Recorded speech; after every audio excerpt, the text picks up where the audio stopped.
Greetings, ladies and gentlemen. Today is September 6th, and we've got a huge episode. August Players of the Month. The Cubs combine for a no-hitter.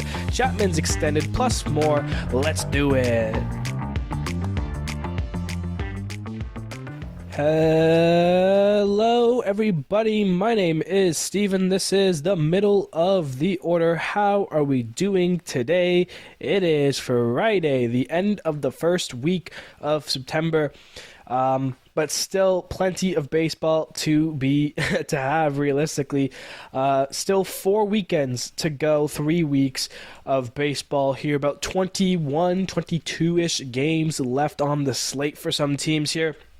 We're entering the playoff chases and hunts, and we got a big episode here today, so we're not going to waste any time with the rumblings and the murmurings. I am a bit under the weather, so excuse the coughs and potential breaks in sentences for a little sniffle or something here, but hopefully this is a 1 day, 2 day tops, and by Monday we'll be back and good to go because baseball will continue to happen no matter what.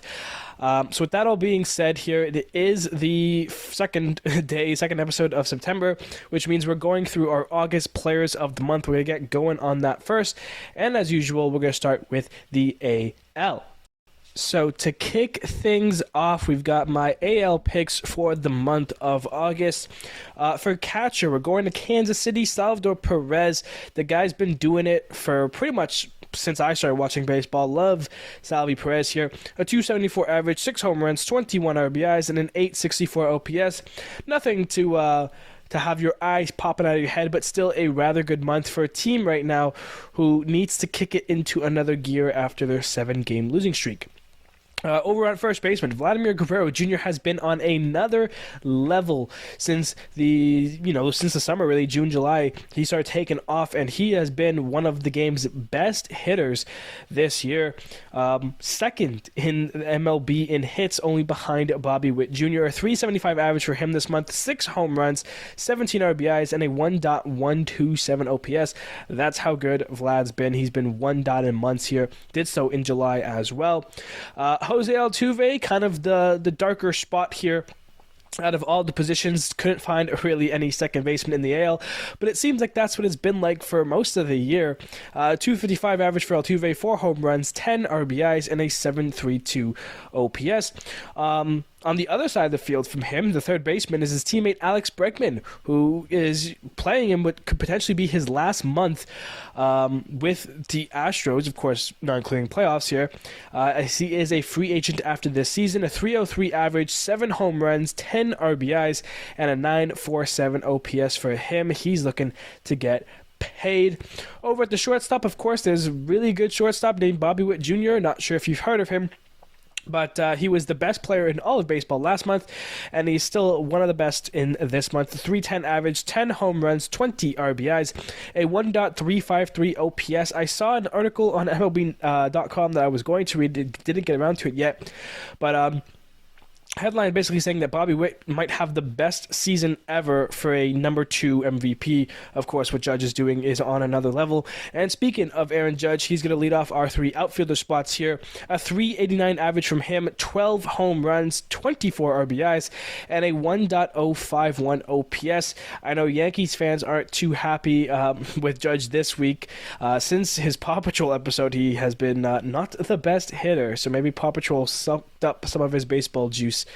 But yeah, Judge still had a great month of August, no doubt about it. Another Astro joins list here. That's kind of what it feels like right now as the Astros that stay hot. Yordan Alvarez, a 382 average, 8 home runs, 16 RBIs, a 1.178 OPS for him. I know he's mostly a DH, but we throw him in the outfield spot because there's somebody else occupying that special DH spot.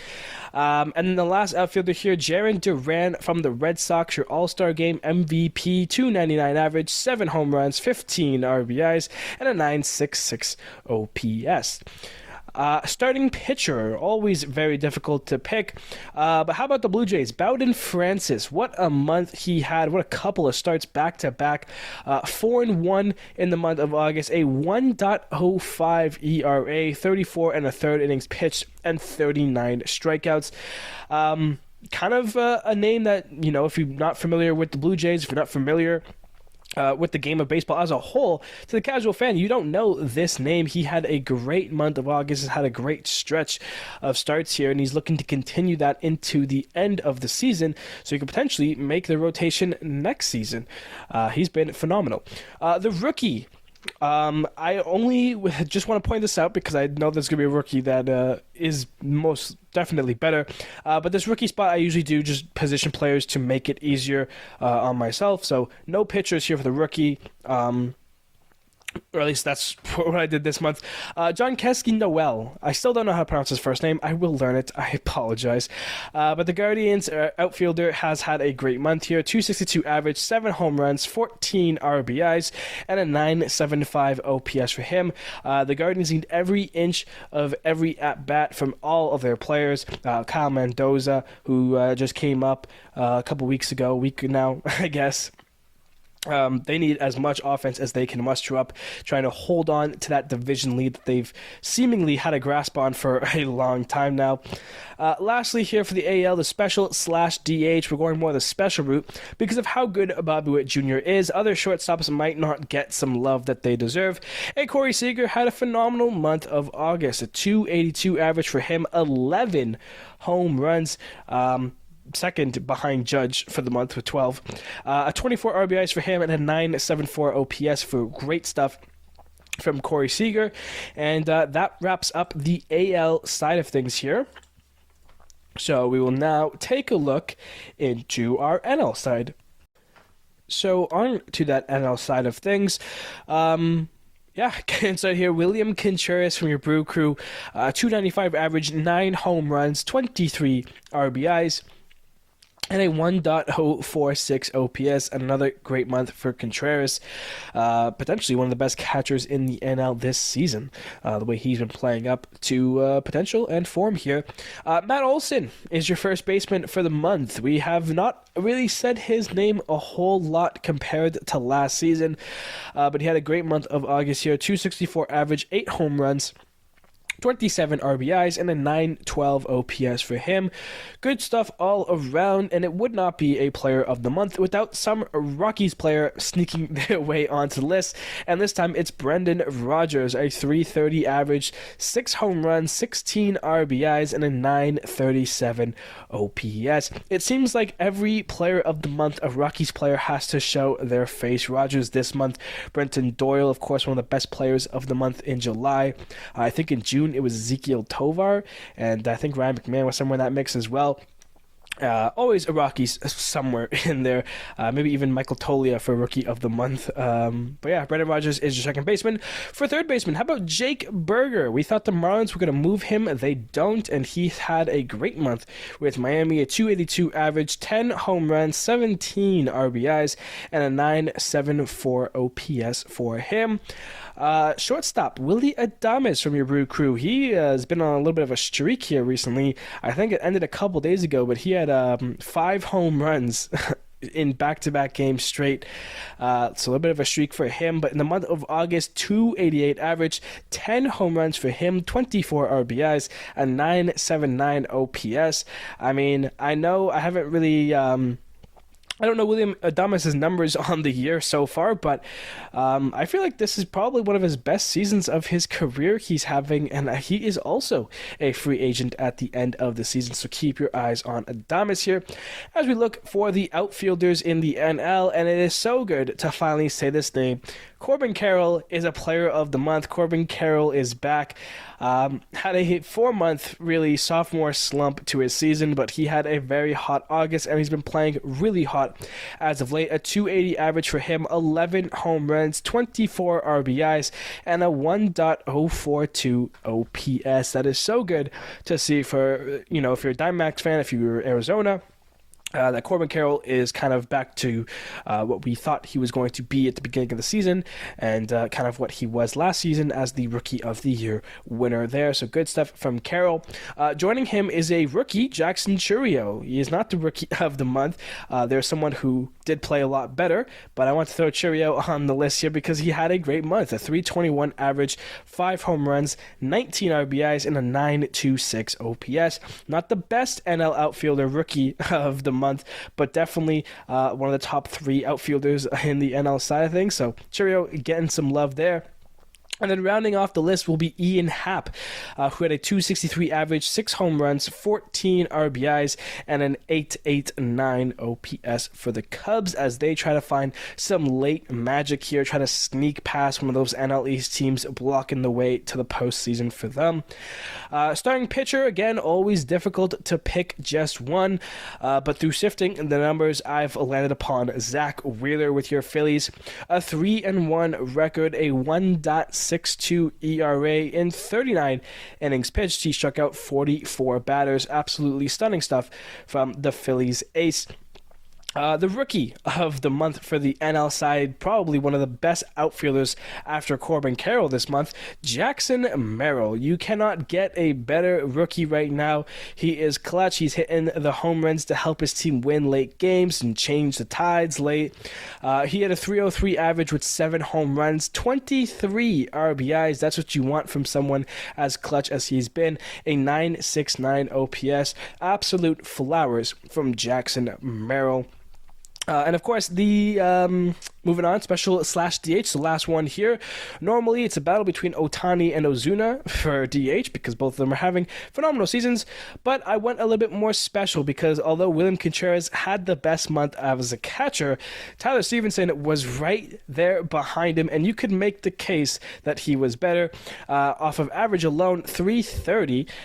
He had a fantastic month there. 7 home runs, 19 RBIs, and a 1.039 OPS. I still think Stevenson is a very underrated catcher. Of course, he spends a lot of time on the IL, but when he is healthy and he's playing, his offense can kind of be up there with the likes of Will Smith and William Contreras, and he had a great month of August, so I want to spread some love to Stevenson. And the Reds, because realistically they're going to be looking to be in the hunt next season. They try to fight their way, but of course that will be next season. The Reds will most likely get eliminated in the coming week or two here. But yeah, that is my NL Players of the Month. So with that now being done and wrapped up, let's take a look at what MLB thought as a whole here. Starting with the Players of the Month. So for the AL, they have elected, once again, Aaron Judge. I believe it's his 3rd time, maybe even 4th, that he is the Player of the Month here. A 389 average, a 1.386 OPS, 12 home runs, 24 RBIs. In case you missed it, he was phenomenal. And on the NL side, another outfielder, of course, Corbin Carroll, as I mentioned, had a great month. That 1.042 OPS, the 11 home runs, the 24 RBIs, and the 30 runs. Man, the speed kills. Watching Corbin Carroll play is an absolute treat and an absolute joy for baseball fans. Those are your Players of the Month. For Pitchers of the Month, Bowden Francis, as I mentioned, also takes home AL Pitcher of the Month honors from MLB. 34.1 innings pitched, 39 strikeouts, a 1.05 ERA, and how about a 0.89 batting average against? No one could touch this guy. This guy was unhittable. But someone else who was unhittable is the NL Pitcher of the Year, because technically his no-hitter, despite being so early into the season, into the month, was in August. Blake Snell, 38.1 innings pitched from him, 53 strikeouts, a 1.64 ERA, and of course the no-hitter on August 2nd is your NL Pitcher of the Month. Zach Wheeler, great as always, but yeah, Blake Snell put up some phenomenal numbers. I definitely maybe should have picked Snell. I didn't realize how great his month has been, but of course Blake Snell has been tearing it up since the second half of the season. For the rookies of the month in the AL, this is where I mentioned how I want to choose a hitter for the rookie, because Spencer Arrighetti had a phenomenal month as a pitcher for the Astros. 32 and a third innings pitched, 47 strikeouts, and a 1.95 ERA. Absolute stellar month for him, winning Rookie of the AL of the Month honors. Of course, he had a very tough first start in September against the Reds. We'll talk about that shortly. And then for the NL side, Jackson Merrill, of course, as mentioned, the 969 OPS, 15 extra base hits, 23 RBIs. The kid was coming in clutch for the Padres and have helped them get placed into a position where they're fighting for the postseason here. For the relievers, of course, I don't do relievers. Josh Hader from the AL is still weird for me to see because he spent his whole career in the NL with the Brewers and Padres. Now on the Astros, and for the month of August, 13 and a third innings pitched, a 0.68 ERA, 17 strikeouts with 8 saves to his name. And on the NL side of things, Rafael Iglesias from the Braves, 13.1 innings pitched, a 0 ERA, didn't allow a single run in those 13 and a third innings pitched. He also struck out 14 batters and made 6 saves for the Braves, and that's why he is getting reliever on the NL side honors for the month of August. Taking a last look now at the team that MLB created. They brought it back. Catcher Salvador Perez from the AL had him. First baseman Vladimir Guerrero Jr. did not, obviously, had him. Did not see Luis Garcia Jr. from the NL. Second baseman getting it from the Nationals. Good for him. I didn't see him before Rogers and what I look for, so there you go there. Jose Ramirez at third base. Fair enough. Of course, great month for him probably as well. Bobby Witt is your shortstop. Aaron Judge in the outfield alongside Jackson Merrill and Juan Soto, of course. The DH, of course, will be Shohei Ohtani because they'll always do that. And then for the utility player, Francisco Lindor. So, yeah, despite me giving out my flowers to the players I thought, some of the guys here had great months as well. Ramirez, Garcia, Lindor, Soto, obviously. For the rotation they created, they have Blake Snell, Tarek Skubal, Zach Wheeler, Chris Sale, and of course Bowden Francis. And for the relief pitchers, of course, Josh Hader and Rafael Iglesias, the two guys that won it. Makes sense there.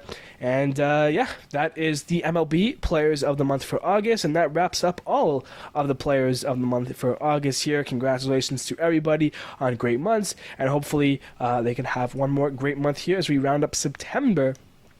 6 days into the season we are. And yeah, so that's the Players of the Month. Let's get into our series recap. Alright, now leading us off for the week here, the Dodgers and D-backs finish up their the 4-game series. Fourth game on Monday. The season series was tied, and this was the last game. They were facing each other, so the tiebreakers on the line as well.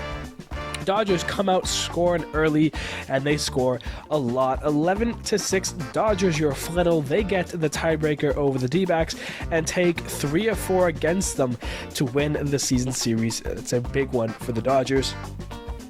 But now on to the rest of the new baseball action from the week here. The Phillies and the Blue Jays played 2, and the first game was all Blue Jays. But Kyle Schwarber was hot. 3 home runs in the game, and that third one, a 3-run shot in the 9th to take a 10-9 lead. The Phillies come back and win this one 10-9, a big comeback win thanks to Schwarber. They continued on and beat the Blue Jays in the other game 4-2. They take the 2-game series mini sweep right then and there. White Sox at Oilers. Oilers a very good team, White Sox a very bad team. 13-3 Baltimore, 9-0 Baltimore, and then the White Sox shock everybody, pull out an 8-1 win over the O's, and they break their 12-game losing streak, which we'll talk about once again. Now the White Sox losing streak. Twins and Rays would play 4 here, and these were some close games. The Twins opened up the 4-game series with a 5-4 win, but then the Rays came back in the next 2 games, 2-1 your final before a 9-4 win, the biggest win of the series. The Rays were looking for the 3 of 4, but the Twins shut that down. A 4-3 win on the Thursday makes it 2-2 series tie. The Twins and Rays split the 4 games. Guardians and Royals. The Royals had a tough week after beating up on the Guardians to tie them for the Central. They're looking to do the same here, but they would have a lot more of a hard time. The Guardians open up this series hot 4-2, your final in the first game before a 7-1 game. Guardians were looking good. Kansas City holds off in the end, a 4-1 victory there. Tommy Pham gets his first home run as a Royal, a big go-ahead 3-run home run. Royals win 1, but the Guardians take 2 of 3 and help get them another game on their lead in the Central from the Royals. The Yankees and Rangers. The Yankees would start opening up this series. An 8-4 win there. Game 2, they had a 1-run lead. They were looking good. Clay Holmes runs themselves into a bit of a trouble. The bases are loaded, and it's Wyatt Langford, the kid, the walk-off grand slam off of Clay Holmes. Texas wins that one 7-4 to even up the series. And then in the next game, the Rangers were hot. They were leading for a lot of the game. The Yankees slowly start to come back. Top of the 9th now with 2 outs. Stanton crushes the baseball. Would have made it a 1-run game had it left, but it's Wyatt Langford who robs the home run to end the game. What a series for Langford, and what a series for the Rangers. They win it 10-6 and take 2 of 3 from the Yankees. Dodgers and Angels now. The battle of the AL teams in Anaheim. And Ohtani's return to Angel Stadium. It was tie game. We need extras. The Dodgers score 4 runs in the 10th and secure the first game 6-2, your final there. But the Angels come out and they beat Ohtani and the Dodgers 10-1, your final there. 2-game series tie there between the Dodgers and Angels. They take a game each. Mariners and A's, and now this is where I have to give credit to one team and not credit to another team. The first 2 games of the series were close, and Oakland, being the home team, got the benefit. As game 1, it was Shea Langeliers who wins it on a walk-off bomb, a 5-4 your final there. And in the second game, it's Seth Brown who gets a hit up the middle. 2 walk-offs for the A's to open up the 4-game series. They win the other one 3-2 before Seattle got their stuff together 16-3 for the third game, and then a 6-4 win for the Mariners. They end up splitting the 4-game set 2 apiece, but this is something that Seattle would look back on, and I think they'll say that they were supposed to win all 4 of these games. But credit where credit is due. Oakland has looked great and has been one of the best teams since the second half of the season. Red Sox and Mets. The Red Sox and Mets, both teams battling for the wild card. They've got a lot of ground to cover, but one of these teams helped out one in a big way, and that was the Red Sox helping out the Mets 4-1, 7-2, and 8-3. New York. The Mets sweep the Red Sox, hold them through 6 runs in the whole series. Mets pitching was great and the offense was there.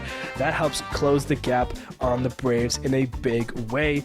But speaking of the Braves, Rockies and Braves now. The Braves, in order to stay afloat in the NL wild card, hold on to that 3rd seed, they would need to sweep the Rockies as well. The Mets were only a game back at the start of the week. Braves win the first game 3-0. They take the second game, no issues, 5-2. But the third game, it's the Colorado Rockies who beat the Braves 3-1 in your final. And that means the Mets and Braves are now tied for the wild card seed. Nationals and Marlins, a little in-division 2-game series, 6-2 Nationals in the first game, and then Xavier Edwards, what a breakout season he's having. He walks it off in the 10th, base hit to left. Marlins win it 4-3, and they split the 2-game set 1 apiece. Astros and Reds, who would have thought that it would be the Reds taking full advantage on the Houston Astros. 5-3 Cincinnati, 12-5 Cincinnati, and then 1-0. The Reds outscore the Astros 18-8 in the series. They sweep the Astros, and because the Mariners split, they only get 2 games back instead of getting 4. Would have been very different had Seattle been able to sweep, but they will take the Reds' help for sweeping the Astros, and they'll look to next week there. Tough one for the Astros to swallow. Cardinals and Brewers. The Cardinals, if they want any hope at a potential division or even a potential wild card, they would need to win some games in this series. They open up the series with a loss, 9-3. Brewers take that one before coming back with a 7-4 win, and then in extras in the 10th, the Cardinals get a run to make it 3-2. They hold on, they finish that game 3-2, and take 2 of 3 from the Brewers. Pirates and Cubs now. 5-3 Pirates in the first game, 5-0 Pirates in the second game. Cubs, you guys are fighting for a wild card game. You guys got to get your stuff together. And how about this? Shota Imanaga, Nate Pearson, and Porter Hodge combined for a no-hitter. Cubs win it 12-0. And that should hopefully spark some life into the Cubs pitching, Cubs offense. And hopefully they can get hot here. The Pirates do take 2 of 3 against them, though. D-backs and Giants. The Giants were down in this game big time. They started to come back slightly, but Arizona escapes them at the end. The threat of the comeback, 8-7. D-backs win that one. They follow it up with a 6-4 win before getting to Snell early in the third game. The Giants, though, would come back, and then it would be Patrick Bailey who doubles it to left field off the wall to walk it off. The Giants avoid the sweep. They win that game 3-2. However, Arizona takes 2 of 3 from the Giants. And lastly, here we have the Tigers and the Padres. 3-0 Padres to open up the series here. Of course, Tatis is now back and activated healthy, and that would help them out in game 2 here, because it would be Fernando Tatis Jr. who walks off the game in the 10th. Padres win that one 6-5, helps them out in a big way. They were looking for the sweep, 3-0. Robert Suarez runs into trouble, gets the bases loaded. It's a full count with 2 outs in the game, and Parker Meadows crushes it to left and gone. Grand slam, go-ahead grand slam from 3-0 down to 4-3. Padres now losing, and the Tigers hold it. They get the win in heartbreaking comeback fashion for the Padres. 4-3 Detroit. Padres do take 2 of 3, but they would have loved to get that sweep for our series recap. Alright, now for the game of the week, we're taking you to San Francisco, the opening game between the D-backs and the Giants. D-backs came out swinging early. Josh Bell grounds out in the top of the first. That would score a run, and then Randall Grichuk, home run number 7 on the year. 2-run shot makes it 3-0 D-backs early here. Giants get one back in the bottom of the first. Heliot Ramos, a sac fly, but that run just gets re-added to the D-backs as Geraldo Perdomo singles in a run in the top of the second, 4-1 Arizona. Then in the third, Kevin Newman a single to make it 6-1, and then Randall Grichuk does it again, his second home run of the game, his 8th on the season. A solo shot makes it 7-1 Arizona. This was in the top of the 5th that solo shot happened in. So yeah, 6-run lead in the 5th. Things were looking good. Matt Chapman then comes round for the Giants in the bottom of the 6th, hits his 22nd home run on the season. Solo shot makes it 7-2, and then we have the bottom of the 8th. This is where things start to go San Francisco's way, starting with Yastrzemski hitting his 13th home run on the season. The solo shot makes it 7-3. Jerar Encarnacion then singles in a run, 7-4. Patrick Bailey, he singles in a run on a little bunter to the pitcher, 7-5. Marco Luciano then a single, 7-6. So 3 singles, net 3 runs, and the Yastrzemski home run as well. 4 runs come into the 8th. It's a 1-run game. Top of the 9th, the D-backs get some insurance run, and a needed insurance run at that. Christian Walker, a base hit single, scores a run to make it 8-6. And that insurance run is important because in the bottom of the 9th, Heliot Ramos doubles in a run. If not for that D-back run at the top of the 9th, Giants would have tied the game up on that double. Instead, they're still down. Of course, tying runners on second, but Arizona escapes it. Justin Martinez escapes the jam, gets out of it, strikes him out to win the game for Arizona. They take it 8-7, your final. They are fighting for the wild card position right now and gets a big good over the Giants. Alright, now for the baseball news from the week, let's stay with the Giants because one of their players is getting extended. Matt Chapman getting a bag here in the last month of the season. He's getting 6 years at $151 million. Of course, more contract details will eventually come out, but for just AAV value, that's $25 million a year essentially. Good stuff there from Matt Chapman, who is having a better offensive season, probably his best offensive season since COVID when he was with Oakland still in 2020. Of course, that was coming off two of his best years in 2018 and 19 where he made a name for himself, finished in top 10 MVP voting in both those years, and was his first and so far only All-Star appearance in 2019. 31-year-old with San Fran is having a great season, 137 games, 127 hits, 22 home runs. That's already more than he had last year with the Jays. He hit 27 with the Blue Jays in 2022, so still tracking down that number. 247 batting average, that's so far the best batting average he's had since his All-Star year in 2019, where he hit 249. A 778 OPS, so great numbers all around for an elite corner, defensively third baseman, and it's having a nice year with the Giants here. What does worry me about this contract, though, is Matt Chapman being 31 right now. The contract, of course, set to take into place next season in 2025, which will mean that he is going to be a San Francisco Giant until 2031, in which case he will be 37. This contract is for his ages between 32 and 37. And what worries me is that, his defense is there. I don't see that going away anytime soon. But his offense numbers, slowly creep, down and down and down. He sees little boosts here and there. 2021, he was hitting 210 with Oakland. 2022, he hit 229 with the Blue Jays. But of course, we haven't really seen Matt Chapman be that offensive kind of guy that he was since his, second, third season in the big leagues with Oakland. Like I said, 2018, 2019, those were Matt Chapman's years. Those were, some of his career highs in all sorts of stuff. 152 hits in 2018, 36 home runs in 2019. He has never hit even close to that since 36. The next highest he had was 27. He hit 27 home runs back-to-back years in 2021 and 2022. He would need 5 more home runs to make it 27 this year. And he's got, like I said, 4 weekends, 3 weeks, little over 20 games. Of course, that's if he's playing all those 20 games.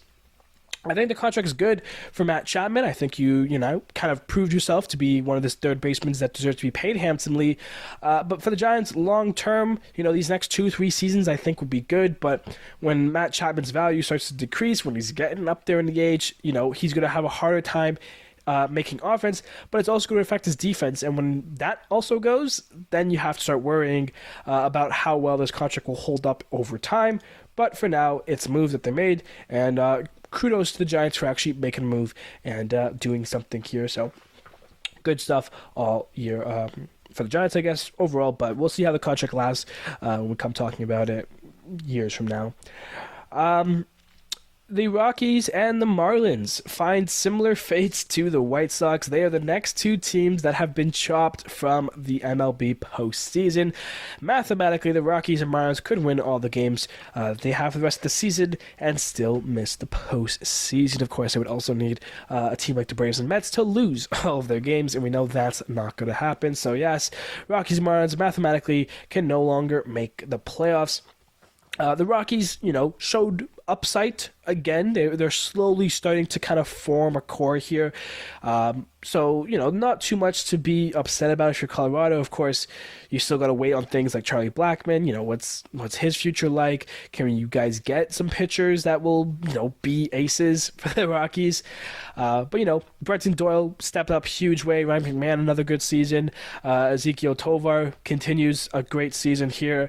So there are players who are starting to form here. The Rockies are starting to see a core. They just need to continue to expand on it, continue to bring guys up. Michael Tolia, great season for him. So the Rockies, I think you have nothing to be upset about. It was a season you expected, but steps forward for some of your players.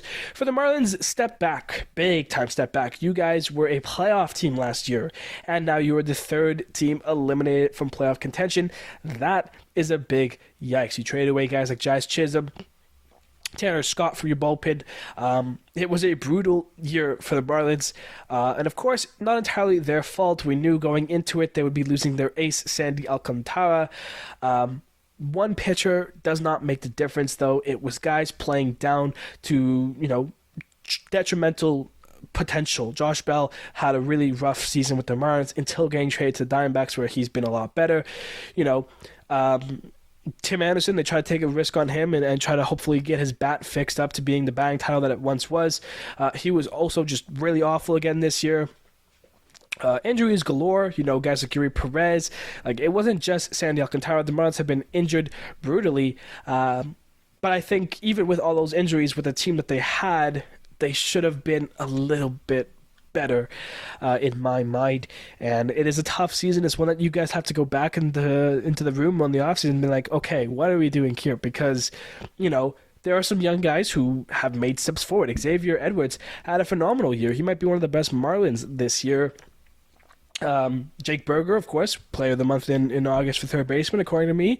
What does his future hold with Miami? When they get some guys healthy again, pitching-wise, they will be better. Are you going to start spending some big money in the offseason, try to help out some of those young guys, try to help out the pitching staff? Or are you guys going to sit back, see how the market goes, and then see how your team goes in 2025 as a whole, and then decide to make moves then?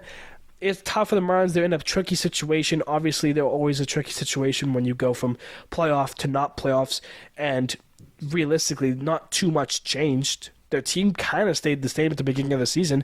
It was just the pitching. They got off to that 13-game losing streak to start the season, and from there, it was just downhill from the Marlins. So, really tough year for them as a whole, and they joined the White Sox in a really bad seasons. Speaking of the White Sox, we got to talk about them once again in the negative way. They beat Baltimore this week. Good for them. That breaks a 12-game losing streak. Let's look at the top 3 losing streaks of the season. In first, the 21-game losing streak by the White Sox. Second, the 14-game losing streak by the White Sox. And for third, it's this 12-game losing streak from the White Sox. They have the 3 longest losing streaks in MLB this season, and 3 of the 4 10-game losing streaks. Of course, the Pirates had a 10-game losing streak pretty recently as well, kind of taking them out of any hope that they had for the wild card. You add those numbers up together, that's 47 games in a row, obviously with a couple splits in between, but 47 games in a row that they had lost straight, and it's why they are extremely bad here. They're 32 at 109, and I mean, will they get 40? Like, they might not make it to 40. This could be one of the worst seasons. We've talked about how bad this season could be for the White Sox, but now we're at the point now where we're 3 weeks away, 4 weekends from seeing how bad this White Sox team will finish to be. And I mean, they just lose and lose and lose and lose. And if you didn't see, there was one game in the series where left fielder, third baseman, shortstop all came together. The bases were loaded for Baltimore, and they all bump into each other, and the ball drops, and the runs score for Baltimore.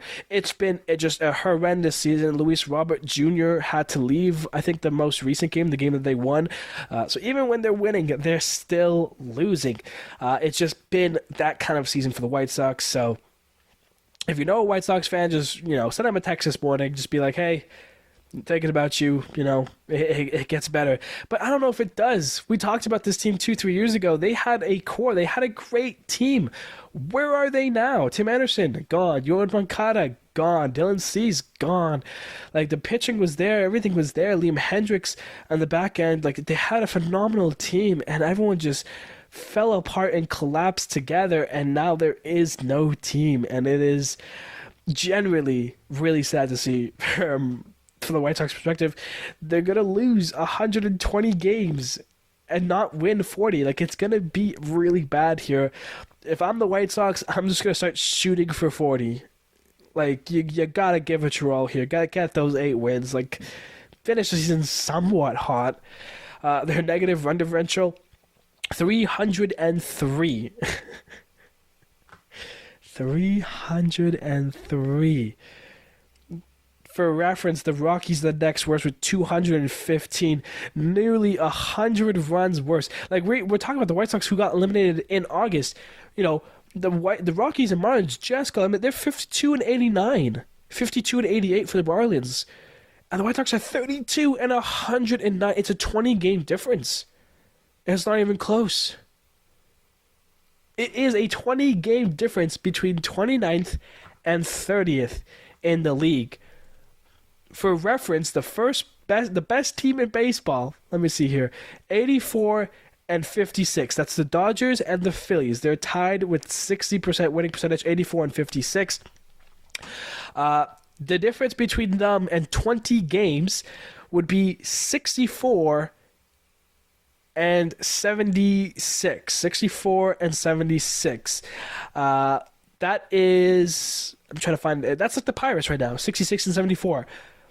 The difference between 29th and 30th in baseball is the difference between the first place Phillies/Dodgers and like the 20th team in the Pirates. Like, it is a drastic difference. It's wow. It has been a wow season for the White Sox here. But let me not stop being up a dead horse here. Let's talk about the Mets really quickly. Good stuff, New York. 7-game winning streak, 8-2 in your last 10. You're waiting for the Braves to make a hiccup, and they do. They lose to the Rockies. You're now tied with them, 76 and 64 for the 3rd wild card seed. You're 4 games up on the Cubs, 5 games up on the Cardinals for the wild card. So right now you're bringing your battle with the Braves. Of course, we talked about them. Right now they're tied for the tiebreaker. They have a 3-game series at the end of the month that will essentially determine who wins. Like, it pretty much, that's what it comes down to, is who will win the wild card seed. Of course, that is if no one else falls drastically. If Diamondbacks and Padres still play well. Diamondbacks kind of billing out recently. But, Mets are, where you want to be. The Mets have had a nice season, kind of quietly, under the radar, staying close, looking at the waters. And now in the final month of baseball, they're striking, and they are tied with the Braves. So, credit where credit is due for the Mets. Of course, they still have to hold off teams like the Cubs and Cardinals, who, of course, are also still pushing. Mets, give them some flowers, because they have looked pretty good. All right, now before we continue on here, special shout out, of course, shout out Emanaga, Nate Pearson, and excuse me, Porter Hodge, the combined no-hitter. I'm not going to really dissect it. Of course, no-hitters are very special when they're one pitcher goes the full 9. Combined no-hitters a little less special in my opinion. Let me know if you think it's a little bit less special. But still great stuff overall from Emanaga, Pearson, Hodge. So, special, I'm not going to be dissecting it like I've done a couple of the no-hitters this season. But still, great stuff overall. Emanaga pitched really well, and that deserves to be kind of mentioned up here really quickly. Injury updates for the month here. Not for the month. That would be weird if it was for the month here. For the week, Corey Seager. He's on the IL with a hip injury from the Rangers. Justin Steele will land on the IL for the Cubs with an elbow injury that hurts them a big time. One of their ace on that pitching staff there. Lourdes Gurriel Jr. for the Diamondbacks, a strained calf, will land on the IL for a bit. And then Max Kepler from the Twins. He's got knee tendonitis. And he will miss a couple games here, so not where you want to be, for Minnesota. We'll take a look now for the outstanding performances, and we've got a nice list here. Gavin Williams against the Royals. What an important start that was for him and the Guardians. 7 innings pitched, 1 hit, 1 earned run, 2 walks, and 6 Ks, so flowers there. Joe Musgrove, 6 innings pitched, 3 hits, no earned runs, 2 walks, and 8 Ks. Jamison Tyone for the Cubs, 7 innings pitched, 3 hits, no earned runs, 1 walk, and 3 Ks. Garrett Cole left his start when he was warming up for the the 7th, so we'll still keep an eye on that. 6 innings pitched, 4 hits, 1 earned run, 1 walk, and 9 Ks for Cole against the Rangers. David Peterson, 6 innings pitched, 6 hits, 1 earned run, 1 walk, and 11 strikeouts for him. And then how about Cade Povich from the O's, the young rookie, the best start of his career so far. 7 1/3 innings pitched, 5 hits, no earned runs, no walks, and 10 strikeouts. Great stuff from him. Chris Sale looking like he's going to be the NL Cy Young each and every single day. 7 innings pitched, 6 hits, no earned runs, no walks, and 9 strikeouts. Carlos Rodon, 6 innings pitched, 1 hit, 1 earned run, 2 walks, and 11 strikeouts for him. Good stuff there for the Yankees. Shota Imanaga, of course, part of the combined no-hitter. 7 innings pitched, no hits, no earned runs, 2 walks, and 7 Ks. Griffin Canning against the Dodgers, very hard to do. 6.2 innings pitched, 4 hits, 1 earned run, 4 walks, and 7 Ks. And lastly here, Zach Gallen took a no-hitter into the 7th, 6 innings pitched, no hits, no earned runs, 4 walks, and 8 Ks for your outstanding performances. That will wrap that up here. And we will now take a look at the stat leaderboard. Not too many changes here, of course, besides numbers. Bobby Witt Jr.'s average has dropped now to 339. His hits are at 190, still leading in both of those. Judge did not hit a home run this week, so his home run total is still 51. Had 1 RBI, he's at 124 now. Bobby Witt Jr. leads in runs, still 117. Judge still leading in walks by 1 from Soto. Judge has 113 to Soto's 112. Eddie De La Cruz steals 1 more stolen base to put him at 62 on the season. Judge's OPS takes a hit this week, 1.157. So tough stuff there, but still, of course, leading the league and most likely will finish the season with a OPS above 1. For the pitchers, Tarek Skubal and Chris Sale are still tied, just no longer at 15. They both made their 16th win of the season, and they'd pretty much have to be perfect in their remaining starts to get to the 20-win mark. Chris Sale now leads in ERA 2.46 and strikeouts at 206. Chris Sale looking for the triple crown as a pitcher. He's been phenomenal, and in my opinion, him and Skubal should be the Cy Young winners. And then in saves, Ryan Helsley still holding down the crown, 42 saves to his name there, as he's doing everything he can to help the Cardinals win out those close games. Speaking of the close games now, we'll look at the upcoming series for the weekend here. Rays and O's. The O's have dominated the Rays this season and are looking to continue to do so there. We're going to sock off Red Sox at White Sox to continue on here. Twins at Royals. Battle for the second place of the AL Central, potentially. Tigers at A's. D-backs at Astros, Angels at Rangers, Phillies at Marlins, Blue Jays at Braves, Reds at Mets. So Braves and Mets tied. They face the Blue Jays and Reds. Important games for each of those teams there. Nationals at Pirates, Yankees at Cubs, Mariners at Cardinals, Rockies at Brewers, Giants at Padres, and the Guardians round things off with the Dodgers. Special mention for that series, Guardians and Dodgers, should be a fun one, maybe a potential World Series matchup here. But my 3 series to watch this weekend, if you're going to check out some baseball, of course, football's back. Chiefs beat the Ravens last night, and Eagles and Packers play tonight in Brazil. So football's back. So if you're not going to watch the football on Sunday, you got baseball to watch. These are the games and series to keep your eyes out for. Of course, Twins and Royals, that central second-place team, essentially comes down to this series between these two teams. At least from now, with, as far away as we are. The Yankees and Cubs could be a fun one. The Yankees now half a game back of the O's. They need every win they can get. But the Cubs here, we talked about how they've been playing really hot as of late, but against bad teams. They start the Yankees this week and then the Dodgers next. And I think the Cubs need to hold their own here, especially if they want to chase down the Braves and Mets. So Cubs, you got to win this series. That's one to watch for sure. And lastly here, the D-backs and the Astros. Astros got swept by the Reds. Reds looking to play spoiler now for the Mets, for the Braves helping. But the D-backs, of course, they're fighting their way through the Padres and trying to get into a position where they can take down the Dodgers. Be very tricky at this point of the season. But still fighting down the Padres, because if they do end up facing in the wild card series, you want to be the home team for that series there. And of course, the Astros need to stay up top of the Mariners. They face the Cardinals. Yeah, it's gonna be a lot of schedule watching and playoff watching and numbers counting down for the rest of the month here. So keep that in mind here. Our episode running longer. Let's get into our playoff predictor here and get you guys on your way here. Not a class here. The playoff predictor: the Royals in the 6th seed taking on the Astros in the 3, Twins in the 5, and Yankees in the 4. Royals beat the Astros. Yankees beat the Twins. So the ALDS matchup would be Royals at Guardians, Yankees at O's. Little division matchups here. Guardians beat the Royals, and the Oilers beat the Yankees. So the 1 seed and the 2 seed, Guardians at Oilers for the ALCS, and it is the Baltimore Orioles that beat up on the Guardians. They head to the World Series.